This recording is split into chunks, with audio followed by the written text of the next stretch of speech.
এসে গেছি বন্ধুরা, দেখতে থাকো। আমার সোনা বাবা ঘুমিয়ে আছে, এদেরকে এখন ঘুম থেকে উঠাতে হবে।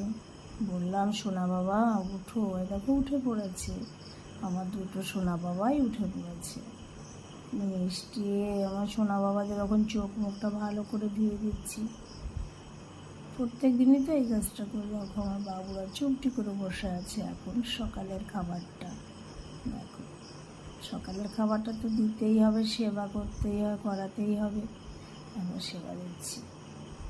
চুপটি করে বসে আছে, আর মা দেখছে মাকে খেতে দেয়, সেগুলোই খাচ্ছে। দেখো তাহলে কেমন হয়েছে সবাই আমাকে কমেন্ট করে জানাও। আর আমার বাবু সোনাকে কার কার ভালো লাগে সবাই কমেন্ট করো বন্ধুরা। হরে কৃষ্ণ হরে রাম, রাম রাম হরে হরে, হরে কৃষ্ণ কৃষ্ণ কৃষ্ণ হরে হরে। বন্ধুরা এই আমার জীবন, এই আমার সাথে যাবে, আর কিছুই সাথে যাবে না। সবাই একত্রে বলো হরে কৃষ্ণ কৃষ্ণ কৃষ্ণ হরে হরে।